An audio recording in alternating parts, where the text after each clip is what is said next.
I want to thank everybody for being here, and in particular, I want to thank our host today, which would be leadership here in LaSalle County.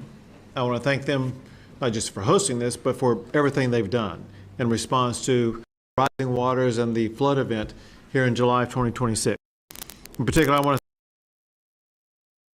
thank areas for their response, but also their information that they provided to us in a meeting before coming out here.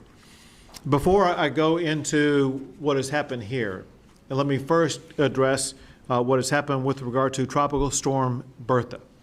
First, in this context, when I was in Kerrville this last Monday, I warned at that time for Texans to be prepared for Tropical Storm Bertha and to begin that preparation back on last Monday. As far as the state's concerned, the state set up operation centers in locations like San Antonio and College Station. We worked with power companies to make sure they were doing everything that needed to be done to make sure that the power stayed on throughout the event. And we embedded our state officials with local officials to ensure that we were going to be prepared for that tropical storm in advance. And the good news coming out of it is no lives have been lost at all in Tropical Storm Bertha. Similarly, we worked with local communities to respond to the rising water, and we will continue to do so as the water recedes in some communities like those in the Fort Bend County area and elsewhere. Heavy rain engulfed some roadways as well as some other areas around the region. There are, however, no reports right now of flooded homes or businesses. That said, we are still in the process of gathering information. Once again, I want to thank everybody in every region that was impacted by that tropical storm for preparing so well, being so ready in advance to make sure that any damages were minimized and that no lives were lost. Also, this past Monday, again when I was in Kerrville, after talking about what was going on in Kerrville, I made it clear to tell the public at that time that the next challenge we were going to face was in Cotulla, was in Carrizo Springs, and we warned days in advance about the rising waters, especially in the Nueces, and the potential harm that it could cause. We warn people either living or working or who may be walking near rivers that the way things were on Monday were not going to be that way come Wednesday and Thursday of this week. Instead, the waters would rise and pose great danger. And in the meeting I had before coming out here, meeting with the local leaders, hearing the way collectively they responded and prepared for this days before the rising water got here, proved that LaSalle County and their leadership, they are a model of how to prepare for an event like this.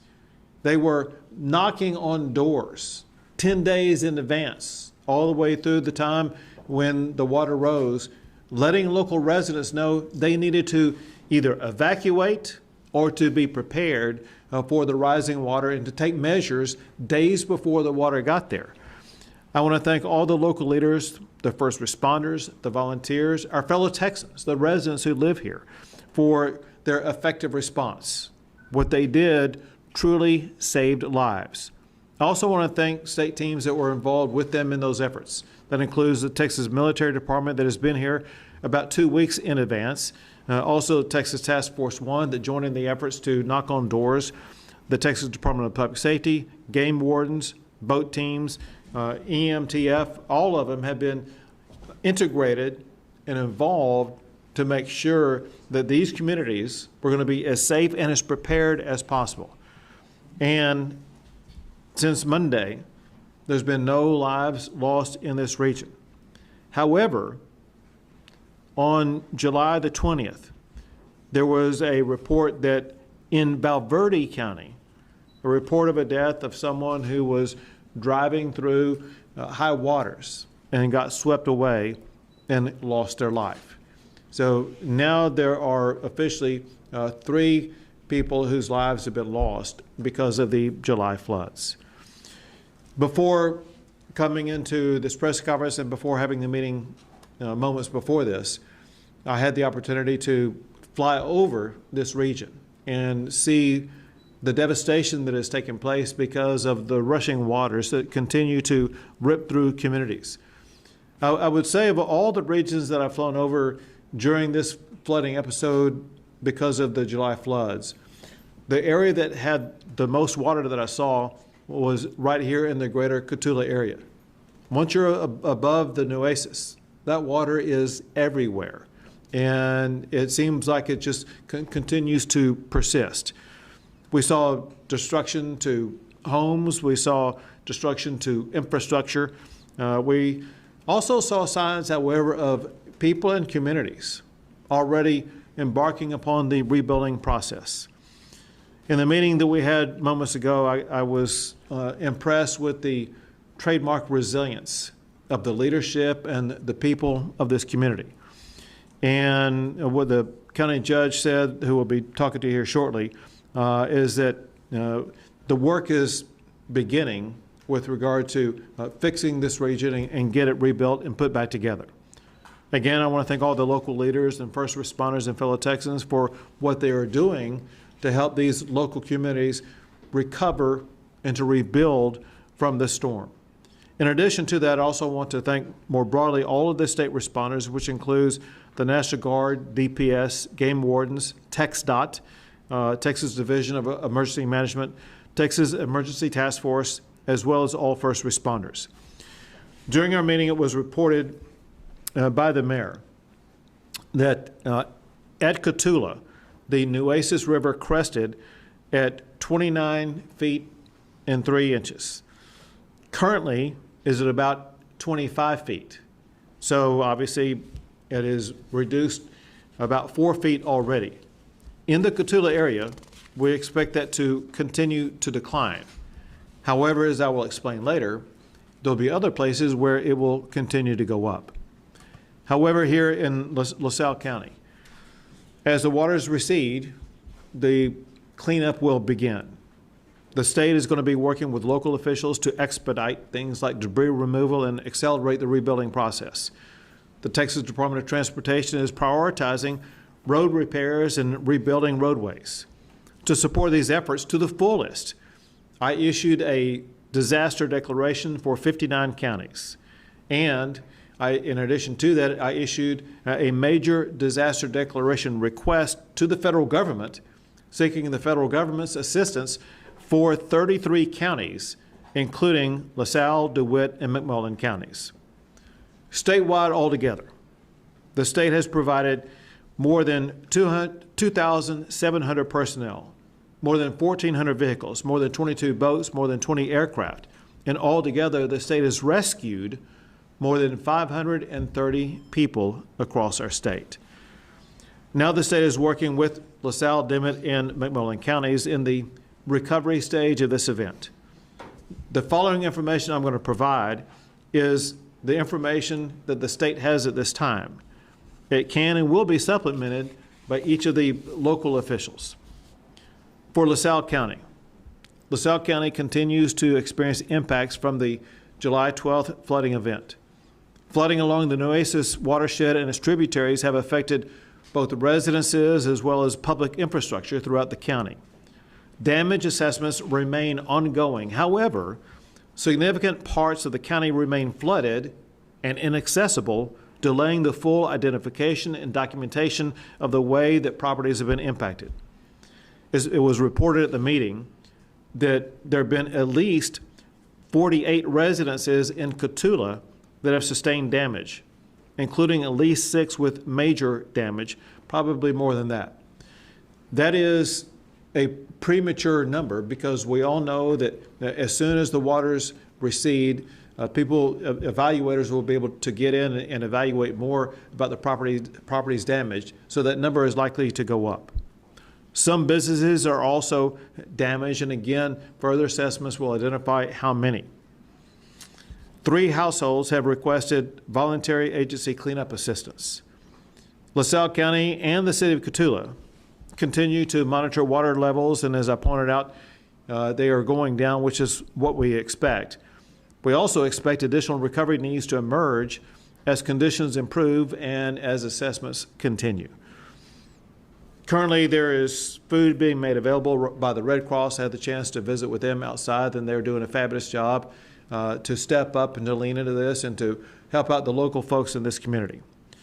Transportation remains the county's most significant operational challenge, with multiple road closures caused by flooding and high water, making it difficult to access the affected communities.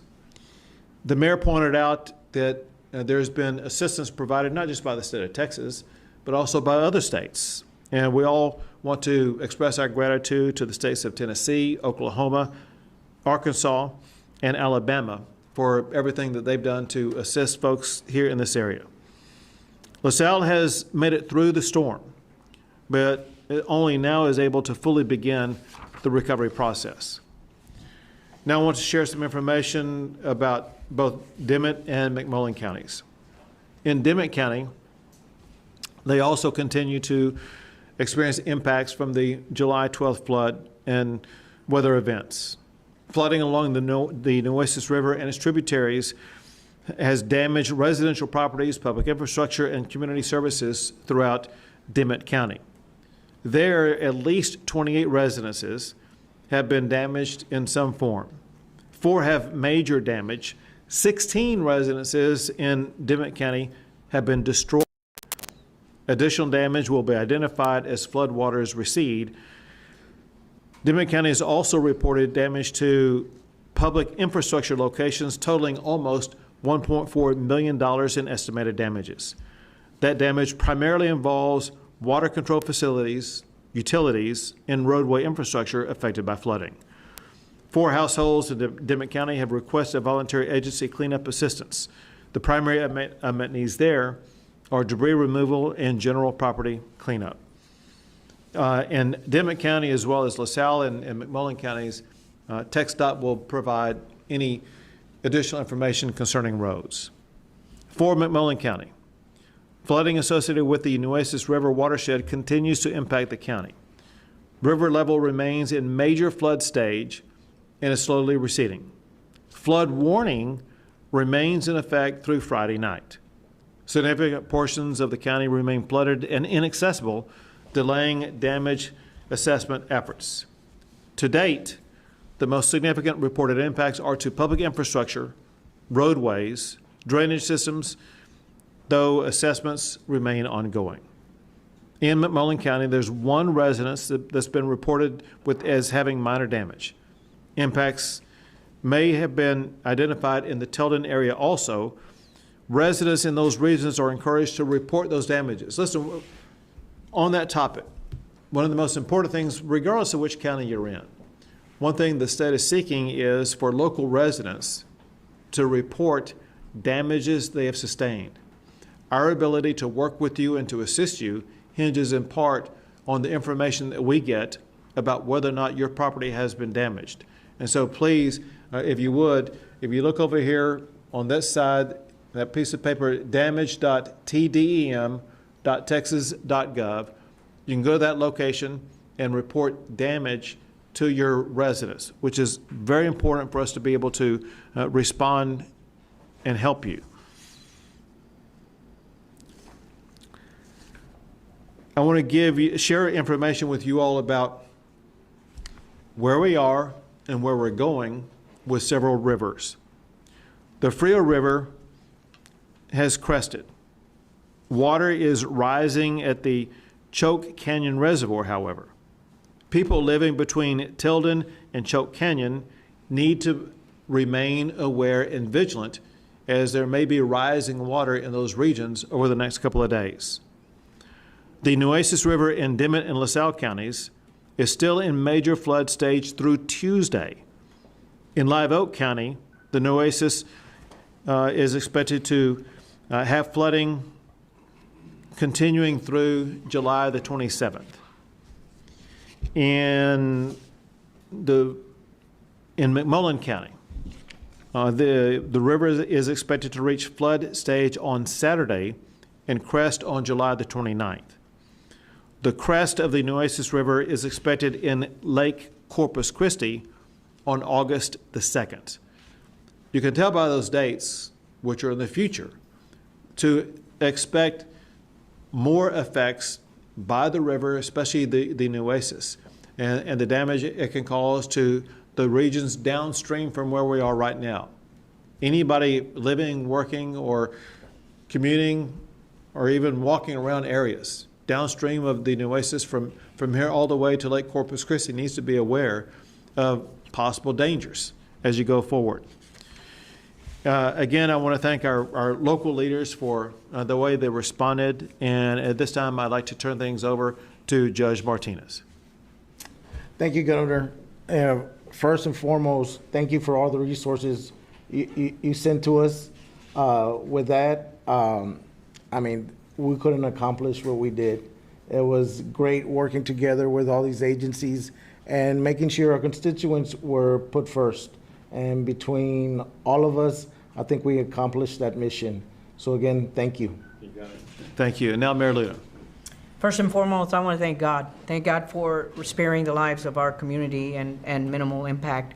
Next, I do want to thank you, Governor, for everything that you provided to this community. Community, please continue to reach out to each of us if you have to. I'm a phone call away. I'm your neighbor. Thank you also for being our neighbor and a good Samaritan, and continue to help us with what is coming next. You got that. Thank you, Mayor. And now, Chief Kidd with the Texas Division of Emergency Management. Thank you, Governor. And I want to thank the local officials and the media for getting the word out. Life safety is always our #1 priority. Property protection and conservation comes second to that. This community did it right. This community was ahead of the curve, and the resources were here ahead of need. And as I talked to some of the state first responders that got here, they talked about how welcoming this community was. So Mayor, Judge, Sheriff, thank y'all very much for welcoming these responders literally from all over the nation into your homes in order to allow them to serve you. We've talked about how the water is crested here, and there are going to be roads that are still closed. And if there's a barricade on that road, even if you can't see the water, please help us get the message out. Do not go past that barricade. There's a likelihood that that road on the other side of the barricade is gone, and you will damage your car or put yourself in jeopardy. As we talk about the cleanup and the cleanup efforts that are going on, roads will be a major part of that.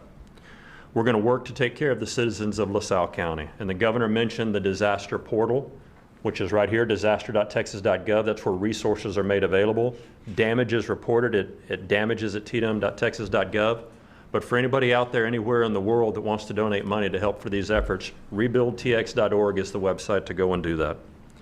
Finally, I want to thank all of the local first responders here, many of them volunteers that left their homes and their families and their businesses to go out there and save the lives and protect the lives of others. So I'm grateful to the local community here. Thank you, Governor. Thank you. Listen, this is a case that shows that preparation matters. Following up on what the mayor said, prayer matters also. And we thank everybody, whether they be in this region or across the state or across the country. And we thank you for the prayers that you sent our way, because it shows that prayer matters. Last thing, and that is, listen, Texas and Texans are strong and resilient. And that's showing up here in LaSalle County, showing up across our state. And we can overcome whatever challenge comes our way, and this too will be overcome. With that, we'll take a few questions. Governor, you mentioned that the state has discovered a third death. Have you spoken to any of the families who lost loved ones in this flooding disaster? So we've not yet been able to do that, but we look forward to doing it. Can you talk about how important it is to go up in the air, get a bird's eye view of the damage, and what you do with that assessment? So it's one thing to observe what things look like on the ground, but especially in places like LaSalle County, being able to see it from air is so important, because you can't even get to many of these locations on the ground because the roads are completely blocked.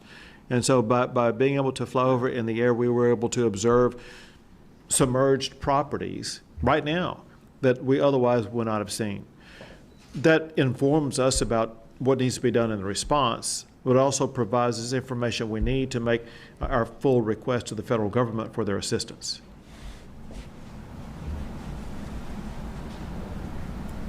All right, well, thank you all very much, and thank you again to the local leadership for their great response. Thank you, Governor. Thank you, Governor.